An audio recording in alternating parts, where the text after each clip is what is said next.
और आ गए सब? ये सब बढ़िया? करें शुरू? नमस्कार नमस्कार नमस्कार। Hello hello. ठीक है, चलें तो करें शुरुआत। तो अभी तक हमने क्या पढ़ा था? देखिए वापस से देख लेना आप।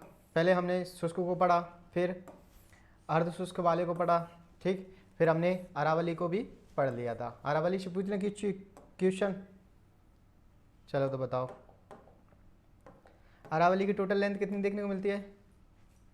बिल्कुल कितनी? 692। और राजस्थान में पूछे तो 550। Very good. इस हिसाब से परसेंटेज 80। इसको हम कितने खंडों में बांटते हैं? 3, दक्षिण अरावली, मध्य अरावली और उत्तरी अरावली। उत्तरी अरावली की सबसे ऊंची चोटी रघुनाथगढ़, मध्य अरावली की मोरमजी या टोडगढ़, ठीक। मोरमजी 934, 873, 1055, ठीक। वहीं गुरु शिखर की बात की थी, और गुरु शिखर की कितनी है? 1722 या 1727 मीटर, ठीक। आगे हमने किसकी बात की थी? किसकी की थी? इस हमने दक्षिणी अरावली को भी 2 पार्टों के अंदर डिवाइड कर लिया था। एक तो कौन सी? आबू अरावली, ठीक, नीचे वाली थी आबू अरावली। आबू अरावली, और आबू अरावली की भी सबसे ऊंची चोटी कौन सी है? गुरु शिखर। भाई बात करूं मैं, ये कौन सी थी? मेवाड़ अरावली। और मेवाड़ अरावली की सबसे ऊंची चोटी कौन सी है? जरगा। कौन सी है? जरगा, ठीक है ना। तो हमने ये किसको लेकर के, आपके अरावली को लेकर के सारी बातें हो गई। चलो आप मुझे बताओ तो फिर अचलगढ़ कहाँ पर है? किस जिले के अंदर स्थित है? सिरोही के अंदर, ठीक है। चलो नेक्स्ट बताओ, नेक्स्ट बताओ अरावली का महत्व बताओ। मरुस्थल को रोकती है, जल वितरण या हम कह सकते हैं वर्षा के वितरण को प्रभावित करती है, आदिवासियों की शरण स्थली कही जाती है, खनिजों का अजायब घर के नाम से जानी जाती है, मरुस्थल के प्रसार को रोकती है, ठीक। आगे बताओ आप सभी, लसाड़िया का पठार कहाँ पर स्थित है?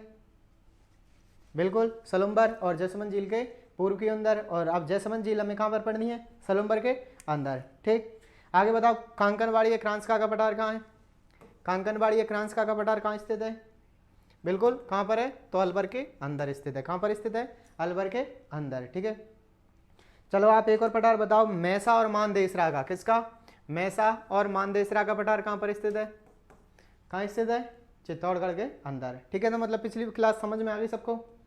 तो चलिए करते हैं नई क्लास की शुरुआत। और नई क्लास के अंदर हम पढ़ने जा रहे हैं किसको? आपके मैदान को। और मैदान भी कौन सा? पूर्वी मैदान, ठीक। पूर्वी मैदानों के बारे में जानने वाले हैं। सबसे पहले मैदान, तो मैदान हम देखते हैं क्या? एक सतह जो कि समतल दिखाई देती है, ठीक है ना। और यहाँ पर जो मिट्टी है इसका निर्माण नदियों के जमाव से या नदियों के द्वारा लाए गए अवसादों से किया जाता है, ठीक है ना। तो हम कह सकते हैं इसकी जो जमाव है या मिट्टियाँ हैं वो किसके देखने को मिलती है हमें? नदियों के द्वारा लाए गए जमाव को, जालौड़ को, ठीक है ना। और यहाँ पर वो मिट्टियाँ रख दी जाती हैं जिससे वो क्या है? उपजाऊ प्रदेश बन जाता है, ठीक है। मैदानों की थोड़ी सी बात करूँ, क्षेत्रफल कितना था? कितना था? 23%। भाई बात करूँ जनसंख्या, तो जनसंख्या कितनी थी? 39%, ठीक। और इसी के साथ मैं क्या बताया था कि सर्वाधिक जनसंख्या घनत्व कहाँ पाया जाता है? तो मैदानों के अंदर। कहाँ पर पाया जाता है? सर्वाधिक जनसंख्या घनत्व। अगर हाँ ये पूछता है वो आपसे सर्वाधिक जनसंख्या किस रीजन्स में देखने को मिलती है, तो उस समय आंसर क्या होगा हमारा? मरुस्थल, क्योंकि उधर हमें कितने देखने को मिलती है? 40%। लेकिन जनसंख्या घनत्व पूछता है तो मैदानों के अंदर देखने को मिलता है, ठीक है। तो आप सभी के सभी डाल लें आपके पूर्वी मैदान भौतिक प्रदेशों के अंदर, ठीक है ना। और फिर चलिए करते हैं शुरुआत। डाल लिया? ये लिख लेना थोड़ा तुम लिखना चाहो तो। और जो इम्पोर्टेंट चीज़ है वो ये है कि इनका निर्माण हुआ था वो कैसे हुआ था? नदियों के द्वारा। नदियों के द्वारा जो अवसाद लाए जाते हैं,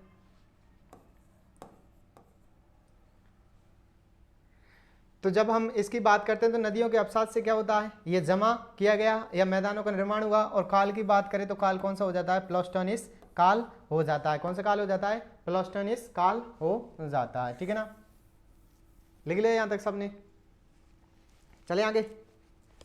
चलिए तो अब देखिए क्या होता क्या है, जब हम मैदानों को पढ़ते हैं, जिस प्रकार से हमने अर्धे शुष्क को पढ़ा था, अरावली को पढ़ा था, उनको भी छोटे छोटे टुकड़ों पार्ट में डिवाइड कर लिया। अब हम मैदानों को भी क्या करेंगे? छोटे छोटे टुकड़ों के अंदर पार्ट करेंगे। तो कैसे करेंगे? तो हम बात करें सबसे पहले मैदानों को लेकर के। तो मैदानों में सबसे पहले तो अध्ययन की दृष्टि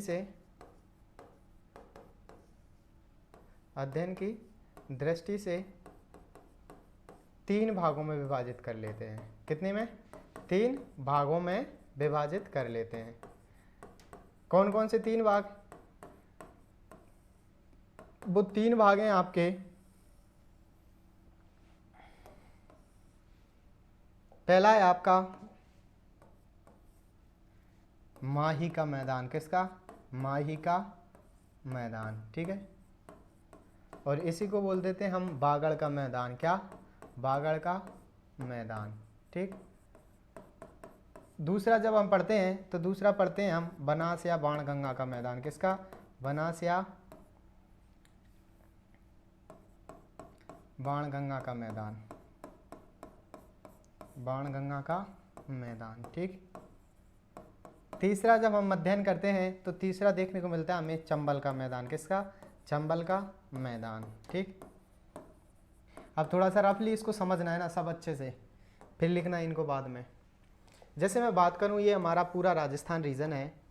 ठीक, ये क्या है? पूरा राजस्थान है। और इस वाले पार्ट में यानी कि जो हमारे दक्षिण का अंदर स्थित देश है, उस वाले को हम क्या बोल देते हैं? इसे बोल देते हैं हम माही का मैदान। क्या? माही का मैदान। ठीक। और इस वाले रीजन्स को बोल देते हैं हम किसका नाम से? बनास या बाणगंगा का मैदान। क्या? बनास या बाणगंगा का मैदान। ठीक। और इस वाले रीजन्स को बोल देते हैं हम चंबल का मैदान। किसका? चंबल का मैदान। ठीक, यानी जो इनका आबोहवा क्षेत्र है वो ही इनका मैदान के रूप में जाना जाता है। ठीक है ना, तो हम बिल्कुल फिर से वापस से मैदानों को 3 पार्टों के अंदर डिवाइड करेंगे। आपके माही का मैदान, इसी को हम बागड़ के मैदान के नाम से भी जानते हैं, बनास या बाणगंगा का मैदान, और आपके चंबल का मैदान। इन सभी मैदानों को लेकर के हम एक एक बात करने वाले हैं, पर थोड़ा सा रफली याद रखना आपको कि माही का मैदान हमें दक्षिण में देखने को मिलता है, जो आपका मध्य राजस्थान है, और आपके जो पूर्वी राजस्थान है उसमें देखने को मिलता है हमें बनास का, और हमें दक्षिण पूर्व में देखने को मिलता है चंबल का मैदान। किसका? चंबल का मैदान। ठीक है ना, तो इन तीनों को लेकर के हम चर्चा करने वाले हैं। ठीक है, तो सबसे पहले लिख रहे हो उनको क्या? फिर पहले मैं एक मैदान को समझा दूं, फिर लिख लेना साथ में। ठीक, तो पहले समझ लो आप, है ना। जब हम, ये दक्षिणी राजस्थान है, ठीक है ना, और ये हमने मान लिया बागड़ प्रदेश। कौन सा प्रदेश? बागड़ प्रदेश। इसके जिले बना दो, बांसवाड़ा, डूंगरपुर, प्रतापगढ़। ठीक है, 3 डिस्ट्रिक्ट हैं, और 3 ही डिस्ट्रिक्टों में इसका विस्तार देखने को मिलता है। यहाँ से एक नदी आती है अमरेरू हिल्स मेमंद झील से। कहाँ से? अमरेरू हिल्स, और ये मेमंद झील है। ठीक है, यहाँ से एक नदी निकल के आती है जो आपकी बहती हुई खांदू गांव बांसवाड़ा से क्या करती है? प्रवेश करती है। ठीक, बांसवाड़ा से प्रवेश करती है, और ऐसे बहती हुई है कहाँ चली जाती है? राजस्थान से निकल करके गुजरात के अंदर। ठीक है, तो इसी का जो मैदान है, इसी के मैदान को हम क्या बोल देते हैं? इसी को बोल देते हैं माही का मैदान। किसका? माही का मैदान। माही का मैदान। ठीक, क्या बोल देते हैं? माही का मैदान। ठीक है ना, हम जब बात करेंगे माही नदी को लेकर के, तब इसके और फैक्ट जान लेंगे कि इसको उल्टी यू आकार की नदी कहा जाता है, कर्क रेखा को 2 बार पार करने वाली नदी कहा जाता है। ठीक है ना, तो इसको माही के मैदान के नाम से जानते हैं। और माही के मैदान का जब हमसे विस्तार पूछा जाता है, तो विस्तार में आपको कितने जिले बताने हैं? आपको बांसवाड़ा, पूरा बांसवाड़ा संभाग है ना, बांसवाड़ा, प्रतापगढ़ और आपका डूंगरपुर। तो इनके अंदर हमें क्या देखने को मिलता है? इनके अंदर इसका विस्तार देखने को मिलता है। दूसरा रीजन्स यहाँ पर पूछ ले तो यहाँ पर मिट्टी कौन सी देखने को मिलती है? कौन सी मिट्टी कौन सी देखने को मिलती है? तो मिट्टी देखने को मिलती है रेड लोमी सॉइल। कौन सी? Red loamy soil.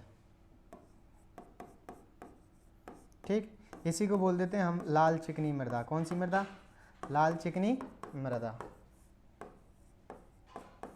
ठीक भाई, आगे और मैं बात करूं आपसे, मिट्टी हो जाती है, फिर यहाँ पर पूछता है कि फसल कौन सी बोई जाती है, तो यह सर्वाधिक किसके लिए उपयुक्त है? मक्का की फसल के लिए। और मक्का की किस्में भी याद रखना आपको, माही कंचन, माही कंचन और माही धवल। ठीक, माही कंचन और माही धवल, माही धवल।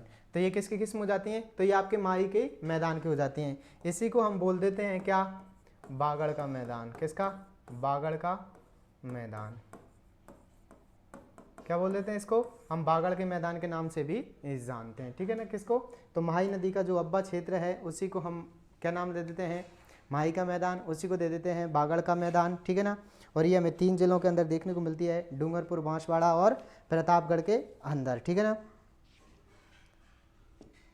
यहाँ तक समझ में आ गया? बिल्कुल। और यहाँ पर आपको एक जो घटना याद रखने वाली है वो ये है कि इसे यहाँ पर 56 का मैदान है। क्या है? 56 का मैदान। और 56 का जो मैदान है वो 56 गांव के, छोटे छोटे 56 गांव का समूह है, और वो है आपके बांसवाड़ा और प्रतापगढ़ में। कहाँ पर? बांसवाड़ा एंड प्रतापगढ़ में। जो बांसवाड़ा और प्रतापगढ़ में छोटे छोटे 56 गांव का समूह है उसे ही हम क्या बोल देते हैं? 56 का मैदान के नाम से बोल देते हैं। जबकि हमसे 56 की पहाड़ियाँ पूछता है तो 56 की पहाड़ियाँ कहाँ बतानी है? बिल्कुल आपको बाड़मेर के अंदर बतानी है। ठीक है ना? तो ये सबसे पहले आप पूर्वी मैदान डालें। ये लिख लिया था? Very good. अब लिखें, अध्ययन की दृष्टि से 3 भागों में विभाजित किया गया है मैदानों को। ठीक है ना? लिखो फटाफट से, और है ना?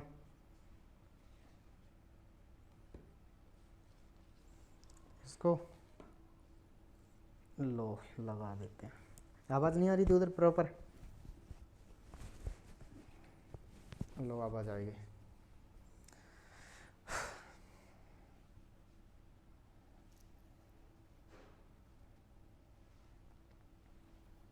बिल्कुल।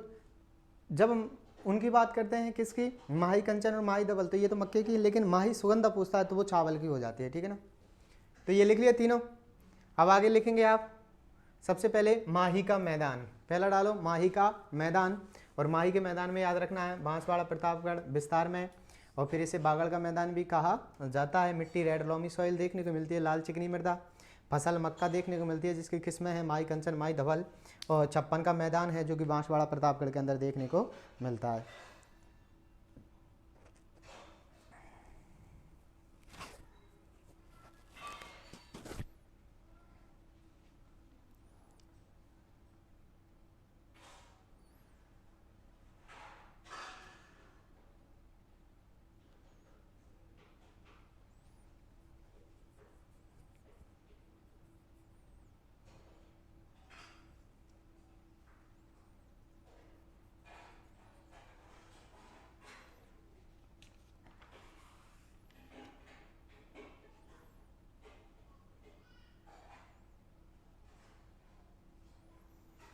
लिख लिया?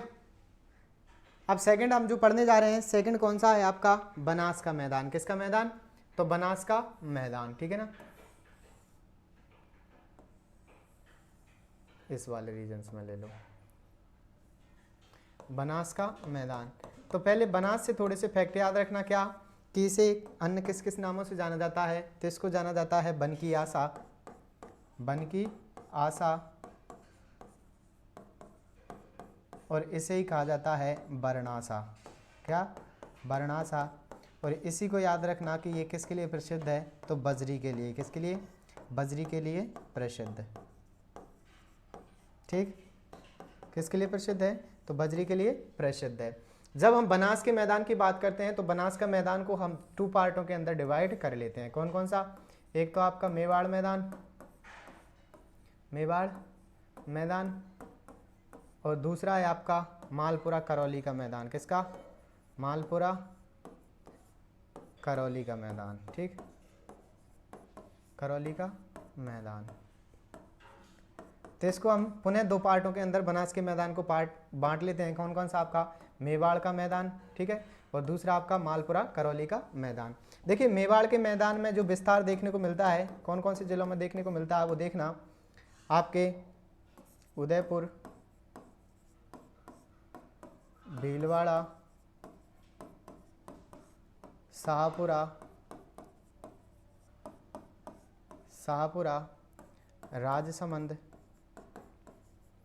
राजसमंद, चित्तौड़गढ़, ठीक है। तो ये तो किसको देखने को मिलता है? ये हमें देखने को मिलता है किसका? मेवाड़ के मैदान के अंदर। भाई हम बात करें मालपुरा करौली का, तो इसका देखने को मिलता है हमें अजमेर,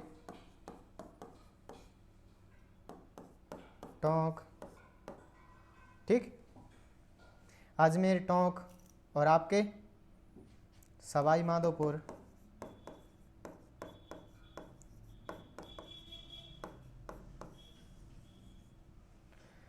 माधोपुर, तो इनके अंदर हमें किसका देखने को मिलता है? मालपुरा करौली का मैदान देखने को मिलता है, ठीक है ना। तो बनास के बारे में याद कर रखना है कि बन की आशा कहा जाता है, बरनासा कहा जाता है, बजरी के लिए प्रसिद्ध है। भाई बात करूं, हम बनास को पढ़ते हैं तो उसके मैदान को दो भागों के अंदर विभाजित कर देते हैं। आपका मेवाड़ का मैदान, मालपुरा करौली का मैदान। जब मेवाड़ के मैदान की बात करते हैं, उदयपुर, चित्तौड़, भीलवाड़ा, शाहपुरा, राजसमंद के अंदर देखने को मिलता है। भाई हम मालपुरा करौली के मैदान की बात करते हैं, अजमेर, टोंक, सवाई माधोपुर के अंदर देखने को मिल जाता है, ठीक है। तो इसको हम कितने पार्टों में डिवाइड कर देते हैं? दो के अंदर। कौन सा? मेवाड़ का मैदान और मालपुरा करौली का मैदान। लिख सकते हो आप बनास के मैदान को, ठीक है ना।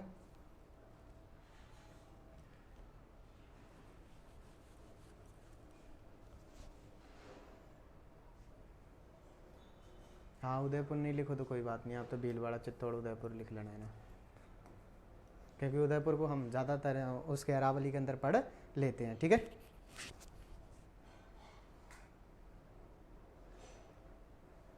आ रही आवाज़? हाँ वेरी गुड।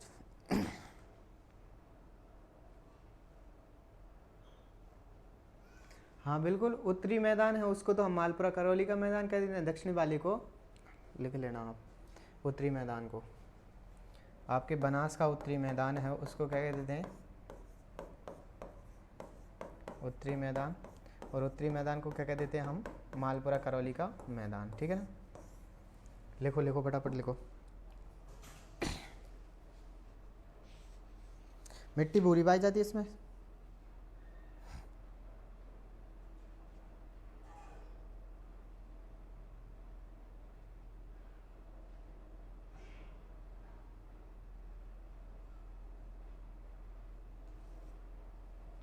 लिख लिया?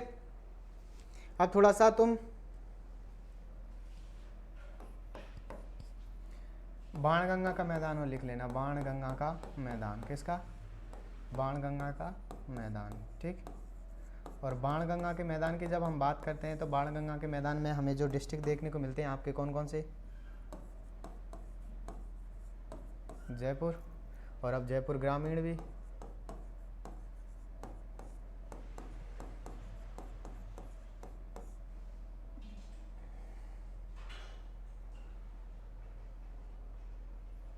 एक मिनट, सही है।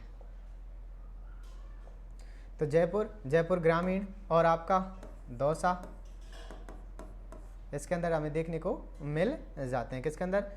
तो हमें बाणगंगा मैदान के अंदर देखने को मिल जाते हैं आपके जयपुर ग्रामीण, दौसा, ठीक है ना। इसको लिख लेना, बाणगंगा के मैदान को कभी पूछ लेगा कौन कौन से डिस्ट्रिक्ट आते हैं। अच्छा मिट्टी लिख लेना आप, जालौर, मिट्टी जालौर, ठीक। एक और डिस्ट्रिक्ट लिख लेना, भरतपुर, और ठीक है। तो ये किसका मैदान हो जाएगा? हमारे बाणगंगा का मैदान। जब तक मैं एक और लिखा दूं फिर लिखते रहना तुम। एक और हम बात करते हैं किसके? चंबल के मैदान को लेकर। किसके? चंबल का मैदान। और चंबल के मैदान को ही हम कौन सा बोल देते हैं? अब नाली का अपर्दन क्षेत्र। अब नाली का अपर्दन क्षेत्र, अब नाली का अपर्दन क्षेत्र भी किसी को बोल देते हैं, इसी को बोल देते हैं, इसी को हम उत्कलाकात या उत्खात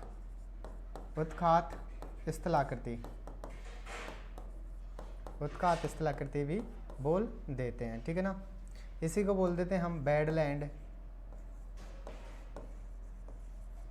ठीक, इसी को क्या बोल देते हैं, वेडलैंड के नाम से भी जानते हैं। और जो आपके चंबल नदी का अपवा क्षेत्र है,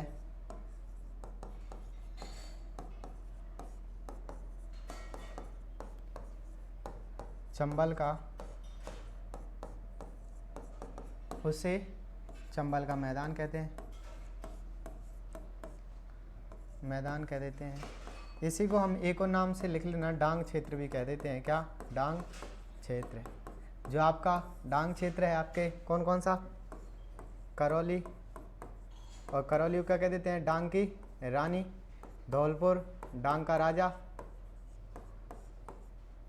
सवाई माधोपुर, धौलपुर करौली सवाई माधोपुर के अंदर जो क्षेत्र देखने को मिलता है उसे डांग क्षेत्र के नाम से जानते हैं। करौली को डांग की रानी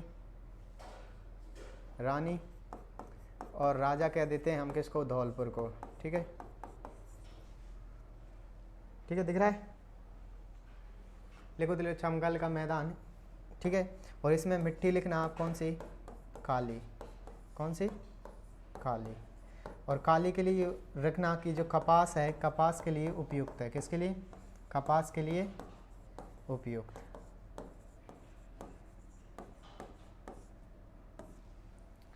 तो सबसे पहले इसको लिखें, बाणगंगा का मैदान लिख लिया था ये तो, 3-4 डिस्ट्रिक्ट की तो लिखने, फटाफट लिखो। बिल्कुल, आज अपन ये भौतिक प्रदेश कंप्लीट हो जाने चाहिए अपने, क्योंकि फिर दीपावली की छुट्टियां आ रही हैं तुम्हारी है।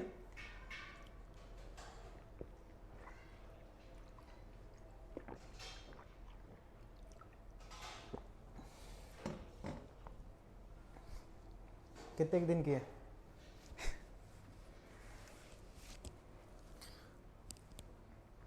ज़्यादा है, अभी तो चुनावी माहौल है। हाँ मनाओ, अभी तो वैसे भी प्रेशर लेना ही नहीं है अपने को पढ़ने का, अभी तो पेपर आ जाएगा तभी लेता है प्रेशर, हैं। Very good. किसको, मोहम्मद शमी, देखो तुम, इसीलिए किसी को छोड़ने से पहले 10 बार सोचा करो कि क्या ही पता कब दिन बदल जाऊँ उसके। और मोहम्मद शमी का तुमने हाल ही में एग्जाम्पल सुना भी होगा कि मोहम्मद शमी की पत्नी थी कौन, कौन थी,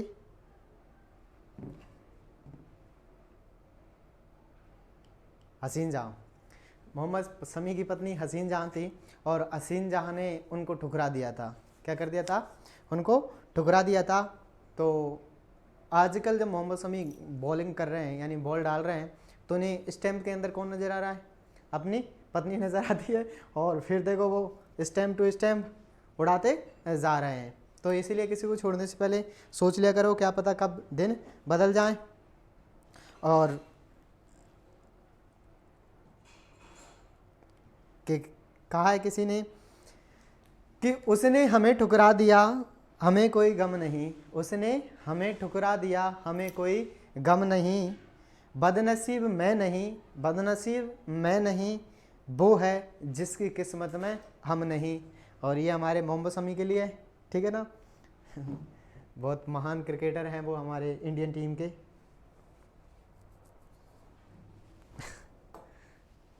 बिल्कुल सही है, इतना तो फिर क्या है।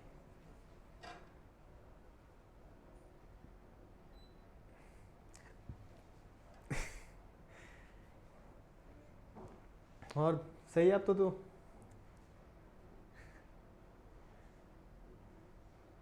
हाँ चलो ठीक, लिख लिया तो ये, इसको लिखो फटाफट से है ना। इस उत्कात स्थलाकृति बेडलैंड का निर्माण करती है, ठीक है।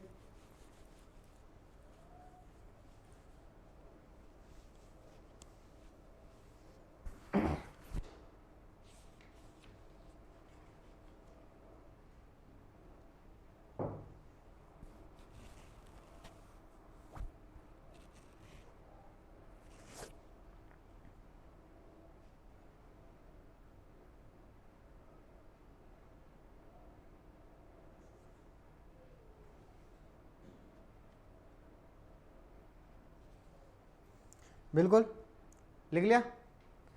चलिए, और हम थोड़ा सा अगर हम देखना चाहें मैदानों को लेकर के तो तुम लिख सकते हो इम्पोर्टेंट्स में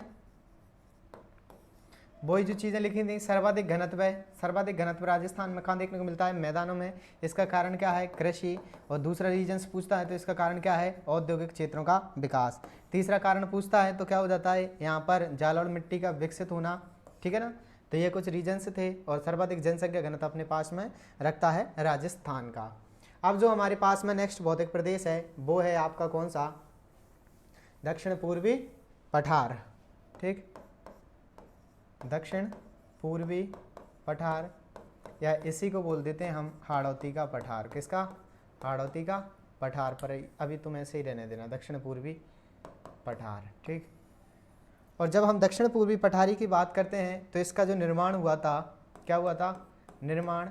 और निर्माण कैसे हुआ था इसका? बेसाल्टिक चट्टानों से। किससे? बेसाल्टिक लावा या चट्टान, ठीक है ना, बेसाल्टिक लावा, ठीक है ना, फिर से चट्टानों से इसका निर्माण हुआ था, ठीक। किसका? तो जब हम दक्षिण पूर्वी हाड़ौती के पठार की बात करते हैं तो इसका निर्माण हमें किससे देखने को मिलता है? तो इसका निर्माण देखने को मिलता है हमें बेसाल्टिक लावा से। किससे देखने को मिलता है? बेसाल्टिक लावा से। और मैं जब इसको लेकर के बात करूं तो जब हम इसको पढ़ते हैं यानी इसका अध्ययन करते हैं, ठीक,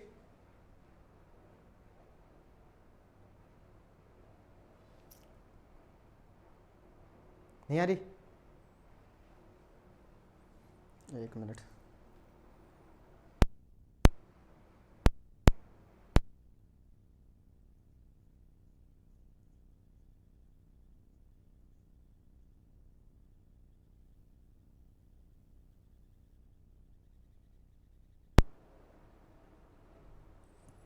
हमारी आने लग गई?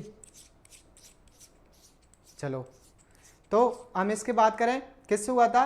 तो इसका निर्माण बेसाल्टिक लावा से हमें देखने को मिलता है। वहीं बात करूं इसको हम दो मुख्य प्रदेशों में, एक तो दक्कन का पठार और दूसरा हमें कौन सा? विंध्यन कगार के रूप में देखने को मिलता है, ठीक है ना।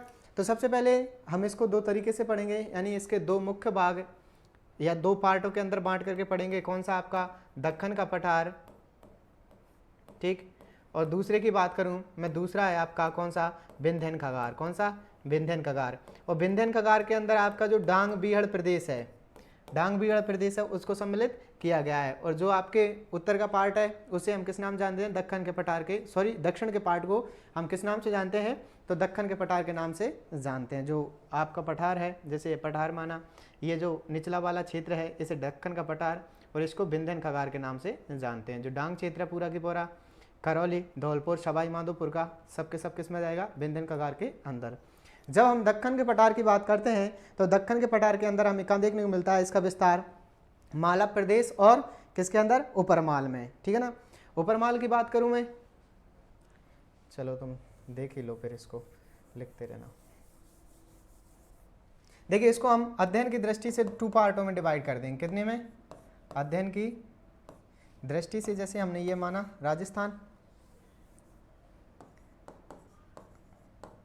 और राजस्थान के जब हम पठार को पढ़ते हैं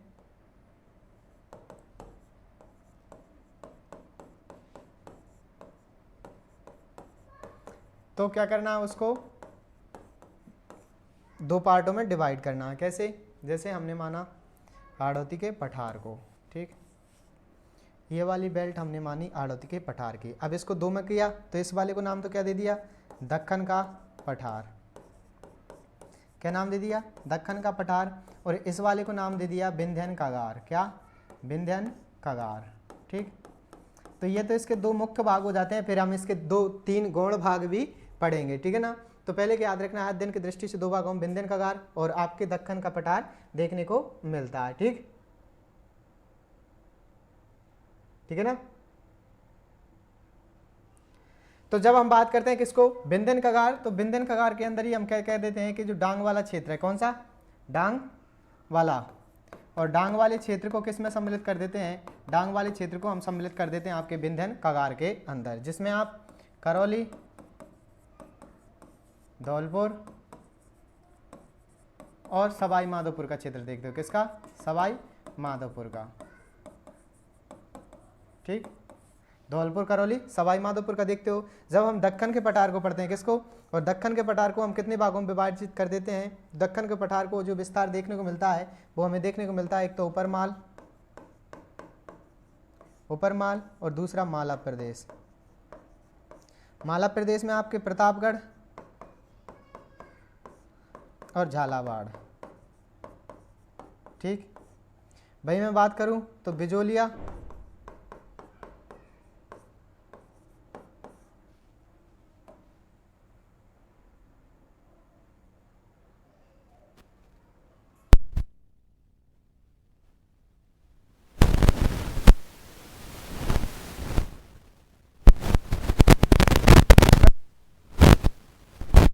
पठार, तो ऊपर माल का पठार हमें किस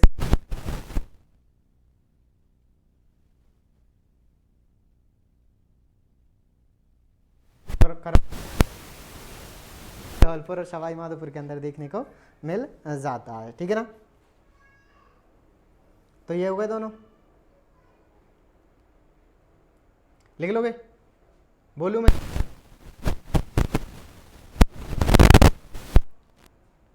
चलो मैं लिखवा देता हूँ, समझ में तो आ गया ना। सबसे पहले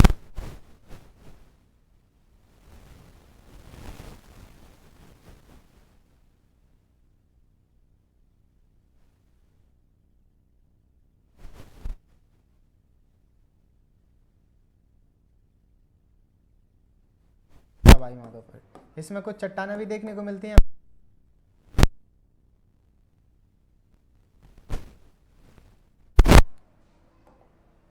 जैसे रेड डायमंड सिटी के नाम से किसे जाना जाता है, तो धौलपुर को।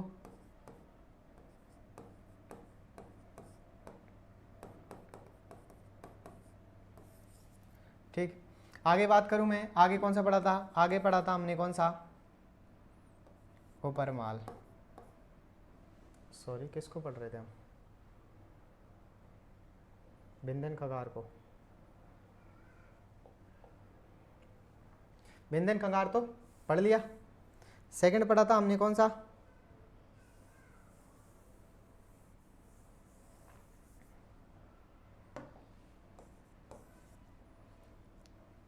तो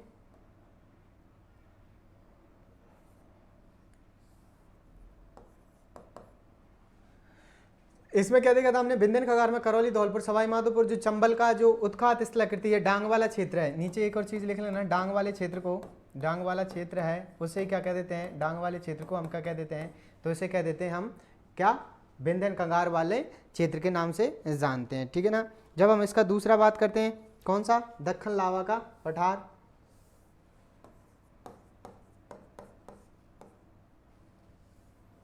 दक्कन लावा का पठार, और जब हम दक्कन लावा के पठार को पढ़ते हैं, इसके पुनः दो भाग करते हैं आप, एक तो कौन सा बताता है, ऊपर माल का, ठीक है, और दूसरा याद रखना है, वो रखना है आपको कौन सा, मालवा प्रदेश, मालवा प्रदेश। और मालवा प्रदेश में आपको याद रखना है प्रतापगढ़ और झालावाड़। ठीक, वही बात करूँ मैं ऊपर बाल में, आपको याद रखना है क्या, बिजोलिया से भीलवाड़ा, बिजोलिया भीलवाड़ा से भैंसरौड़गढ़ चित्तौड़गढ़ तक का क्षेत्र,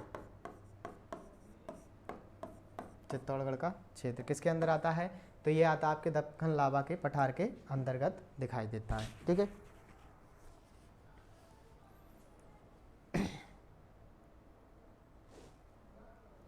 लिख लिया,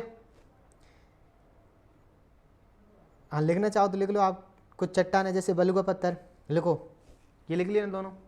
अब लिखना बिंदन खंगार में पाई जाने वाले कुछ चट्टानें, लिखना बलुआ पत्थर सर्वाधिक भरतपुर में,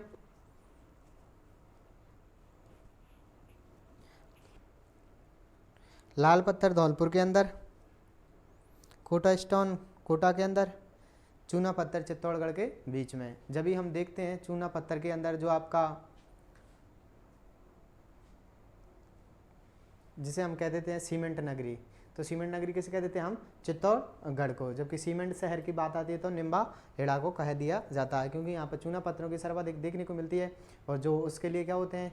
कच्चे माल होते हैं आपके। ठीक है, लिख लिया यहाँ तक।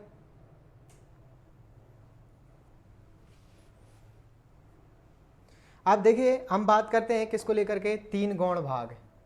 3 गौण भाग। अब 3 गौण भाग कौन कौन से दिखाई देते हैं? ठीक है, तो पहले तो मैं बात करूं 3 गौण भागों में। सबसे पहले अर्धचंद्राकार पहाड़ियां। किसकी? अर्धचंद्राकार पहाड़ियां। अर्धचंद्राकार पहाड़ियां, ठीक है ना। दूसरे की बात करते हैं तो दूसरा देखने को मिलता है शाहाबाद उच्च भूमि। शाहाबाद उच्च भूमि, ठीक। तीसरे की जब हम बात करते हैं तो तीसरा कौन से को मिलता है हमें?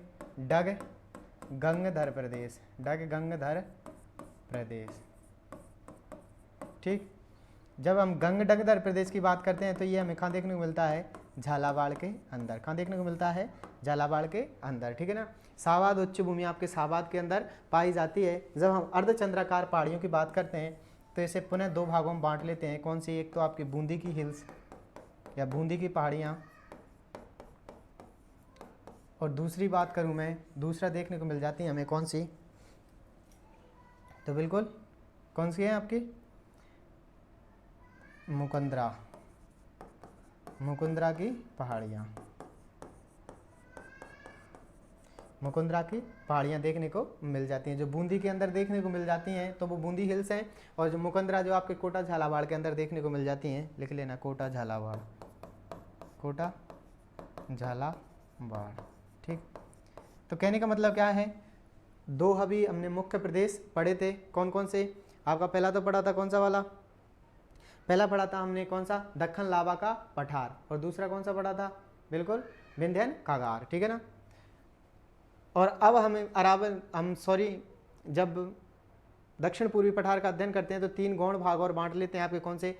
जो अर्धचंद्राकार पहाड़ियाँ हैं जो बूंदी के अंदर देखने को मिलती हैं, जो मुकुंदरा की पहाड़ियाँ हैं आपके कोटा झालावाड़ में देखने को मिलती हैं, शाहाबाद उच्च भूमि शाहाबाद के अंदर देखने को मिलती है, डंग गंगधर झालावाड़ के अंदर देखने को मिल जाता है, ठीक है। हाँ लिख सकते हो तुम, 12 लिख लो। और 12 में एक याद रख लेना कि यहाँ पर घोड़े के नाल जैसी आकृतियों की पहाड़ियाँ हैं। घोड़े के नाल जैसी आकृति की पहाड़ियाँ, ठीक। तो पहले आप इस डायग्राम को बनाएं, फिर लिखते चलेंगे एक एक को हम। लिखना आप हाड़ौती के 3 गौण भाग, जिसमें आप ऐसा डायग्राम बना लेना। अर्धचंद्राकार पहाड़ियाँ बूंदी की पहाड़ियाँ, मुकुंदरा की पहाड़ियाँ कोटा झालावाड़ के अंदर, शाहाबाद उच्च भूमि 12 के अंदर, घोड़े के नाल जैसी आकृतियों की पहाड़ियाँ डग गंगधर क्षेत्र में झालावाड़ में देखने को मिलता है। भाई बात करूँ मैं किसको लेकर? शाहाबाद को। तो शाहाबाद में जो एकमात्र शहरी है जो किशनगंज शाहाबाद है, वहाँ पर राजस्थान के एकमात्र आदिम जनजाति समूह में शामिल जनजाति निवास करती है, ठीक है,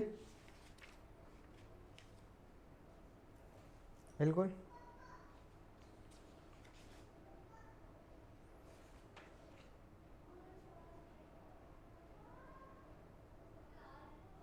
हाँ बिल्कुल, क्रेटर झील देखने को मिल जाती है 12 के अंदर ही।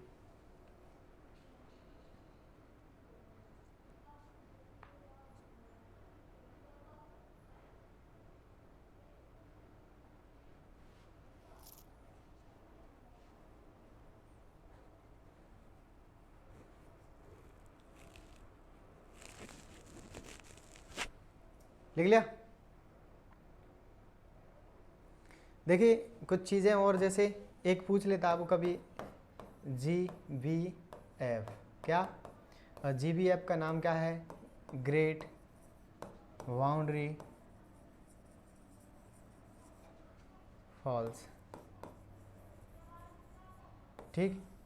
महान सीमा भ्रंश, महान सीमा भ्रंश, ठीक। यानी कि सीमा भ्रंश क्या होता है? जब एक स्थलखंड है और दूसरा स्थलखंड। इन दोनों के मध्य में जब ये एक दूसरे से दूर की ओर खिसक जाती हैं, ये प्लेटें एक दूसरे से दूर की ओर खिसक जाती हैं, तो बीच में एक खाई का निर्माण हो जाता है। इसे ही क्या बोल देते हैं हम? भ्रंश बोल देते हैं, यानी कि दरार पड़ जाती है। सीधा सा याद रखना, दरार पड़ जाती है, ठीक है ना। अब इसकी बात करें, ये कहाँ देखने को मिलता है? तो आपके बूंदी चित्तौड़गढ़,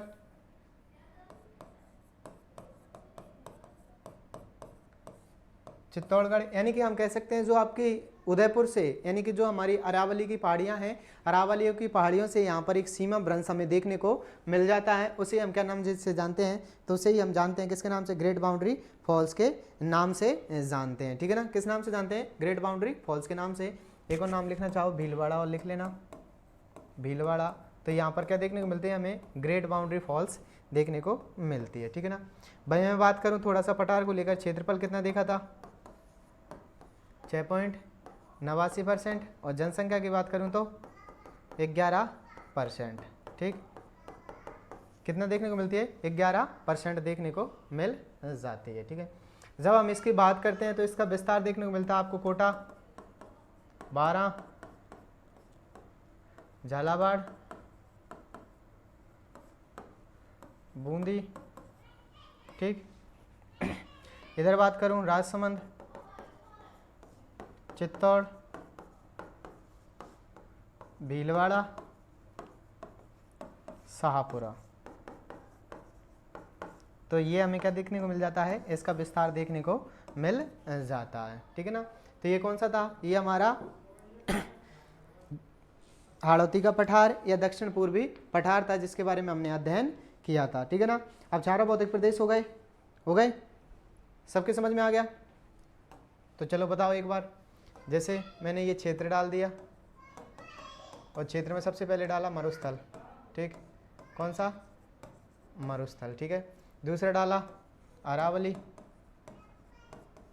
तीसरा डाला मैदान, और फोर्थ डाला हमने कौन सा? पठार, ठीक। क्षेत्रफल बताओगे इसका कितना है? 61.11%, वेरी गुड। जनसंख्या की बात करूं तो जनसंख्या कितनी देखने को मिलती है? कितनी? 40%, वेरी गुड, ठीक है। बात करूं मैं मिट्टी की, तो मिट्टी कौन सी देखने को मिलती है? रेतीली या बलुई? कौन सी? रेतीली या बलुई मिट्टी। वर्षा की बात करूं, वर्षा कितनी देखने को मिलती है? 0 से 40 सेंटीमीटर। कितनी देखने को मिलती है? 0 से 40 सेंटीमीटर। जब हम अरावली की बात करते हैं तो 9%, जनसंख्या 10%, पर्वतीय मिट्टी देखने को मिलती है, 40 से 60 सेंटीमीटर वर्षा देखने को मिलती है। और तुम एक और चीज़ लिख लेना, इधर लिखना चाहो तो, क्या कि इनकी हम जलवायु की बात करें तो यहाँ पर कौन सी पाई जाती है? उष्ण कटिबंधीय, ठीक है। यहाँ की बात करते हैं तो यहाँ पर कौन सी देखने को मिलती है? उपाद्र, ठीक। चलिए नेक्स्ट प्रदेश का बताएंगे। 23, 39, जालौर, ठीक, 60 से 80 सेंटीमीटर, और जलवायु आर्द्र, ठीक। वहीं बात करूं पठार की तो 6.89, 11, काली, और 80 से 120 सेंटीमीटर, और जलवायु अति आर्द्र। कौन सी पाई जाती है? अति आर्द्र जलवायु पाई जाती है, ठीक है ना। तो ये सभी के सभी आपको याद हो गए पूरे मरुस्थल की। जब हम बात करते हैं मरुस्थल को कितने पार्टों में डिवाइड किया? 2 के अंदर, ठीक है ना। जब अरावली को किया था 3 के अंदर, मैदानों को किया 3 के अंदर, पठार को किया 2 के अंदर और 3 गौण भाग के अंदर, ठीक है ना। जैसे 2 मिनट में दोहराना चाहो तो दोहरा लो। मरुस्थल को शुष्क और अर्ध शुष्क के अंदर तो बांटा, ठीक है ना। इसमें सबसे पहले हमने शुष्क को पढ़ा, बालू का स्तूप युक्त, और दूसरा मुक्त, ठीक है ना। फिर इसके बाद में 4 में पढ़ा था कौन कौन सा? घग्गर बैसीन, शेखावाटी अंतःप्रवाह, नागौर उच्च भूमि और लूणी बैसीन। अरावली को पढ़ा उत्तरी अरावली की रघुनाथगढ़ 1055 मीटर सबसे ऊंची चोटी। मध्य अरावली को पढ़ा मोरमजी 934 मीटर, और ठाठगढ़ पढ़ा था 873 मीटर सबसे ऊंची चोटियाँ। भाई बात करें दक्षिणी अरावली की, और दक्षिणी अरावली की सबसे ऊंची चोटी थी गुरु शिखर। फिर इसको पुनः दो पार्टों के अंदर बांट दिया था, मेवाड़ अरावली और दूसरा आपकी आबू अरावली। और मेवाड़ अरावली की सबसे ऊंची चोटी कौन सी थी? जरगा। आबू अरावली की गुरु शिखर 1722 से 1727 मीटर, ठीक है ना। फिर अन्य कुछ चोटियों की बात की थी, पठारों की बात की थी, लसाड़िया के पठार की बात की थी, भौराट का पठार की बात की थी। कहाँ से? राजसमंद से उदयपुर के मध्य, राजसमंद में कुंभलगढ़ और गोगुंदा के मध्य, ठीक है ना। फिर पढ़ा था हमने भौमट का पठार, जो डूंगरपुर और बांसवाड़ा के मध्य देखने को मिलता है, ठीक है ना। और फिर उसके अंदर हमने क्या देखा? भील जनजाति सर्वाधिक पाई जाती है, ठीक है। इसके बाद में हमने बात की थी मैदानों को लेकर के, और मैदानों में क्या पढ़ा? मैदानों को 3 भागों में बांटा गया था। माही का मैदान, ठीक है ना, और आपको लाल चिकनी मृदा देखने को मिलती है, ठीक है। और ये आपके मक्का के लिए प्रसिद्ध है। मक्का की प्रमुख किस्में माही कंचन और माही धवल, वेरी गुड। इसे हम बागड़ प्रदेश के नाम से भी जानते हैं। इसका विस्तार पूछे तो बांसवाड़ा, डूंगरपुर और प्रतापगढ़ में। फिर पढ़ा था हमने किसका? बनास का। वह से बनास, वह से बर्णगियासा और वह से बजरी के लिए प्रसिद्ध है, और यहाँ भूरी मिट्टी देखने को मिलती है। बनास को भी 2 में पढ़ा था, मालपुरा करौली का मैदान और मेवाड़ मैदान। मेवाड़ मैदान की बात करें, राजसमंद, चित्तौड़, भीलवाड़ा और शाहपुरा का क्षेत्र आता था। मालपुरा करौली के अंदर आपके करौली, धौलपुर, अजमेर टोंक, अजमेर टोंक और सवाई माधोपुर का क्षेत्र आता है। फिर बाणगंगा की बात की थी तो जयपुर, भरतपुर और दौसा वाला क्षेत्र था, वो कौन सा आ रहा था? तो वो आपके बाणगंगा का। फिर बात की थी हमने किसको? चंबल को। तो चंबल में 2 पढ़े थे हमने, कौन सा? दक्कन का पठार और विंध्यन कगार। विंध्यन कगार में क्या पढ़ा था? जो डांग क्षेत्र है आपका, धौलपुर, करौली, सवाई माधोपुर का क्षेत्र किस में आ जाता है? विंध्यन कगार के अंदर। भाई बात करूं मैं किसको लेकर के? हमने बात की थी फिर किसको? दक्कन के पठार को। और दक्कन के पठार के अंदर हमने क्या देखा था? हमने 2 देखा था, एक तो उपरमाल जो कि आपके चित्तौड़गढ़ और भीलवाड़ा के मध्य है, भैंसरौड़गढ़ से लेकर के बिजोलिया तक, ठीक है ना। दूसरा पढ़ा था हमने क्या? दूसरा पढ़ा था यहाँ पर बिल्कुल क्या पढ़ा था? जो प्रतापगढ़ झालावाड़ में पाया जाता है, मालव प्रदेश, वेरी गुड। क्या पढ़ा था? मालव प्रदेश, ठीक है। इसके बाद में पढ़ा था हमने पठार, और पठार को भी फिर कितने में? 2 तो मुख्य भाग में बांट लिया था, ठीक है, 2 मुख्य भागों में बांटा था और 3 गौण प्रदेशों में बांटा था। 3 कौन कौन से थे आपके? अर्धचंद्राकार पहाड़ी, कोटा और बूंदी के अंदर पाई जाती हैं। सावाद उच्च भूमि आपके सावाद 12 के अंदर, जहाँ पर क्रेटर और झीलें देखने को मिलती हैं। और तीसरे की जब हम बात करते हैं तो तीसरा किसको बांटा था? बिल्कुल डग गंगाधर क्षेत्र को बांटा था, ठीक है ना। तो ये कुछ चीज़ें थी। हाँ, वो दक्कन का लावा पठार उसी के अंदर पड़े थे, भैंसरौड़गढ़ बिजोलिया के अंदर, ठीक है ना। और मैदानों की बात तो हमने पहले ही कर ली थी, ठीक है। तो आगे समझ में सबके? तो ये हमारे भौतिक प्रदेश कंप्लीट हो जाते हैं। आप जलवायु के साथ में मिलेंगे, ठीक है। तो आज के लिए ठीक है, पढ़ना है, इसके बाद क्लास है, ठीक है, चलो, ठीक है।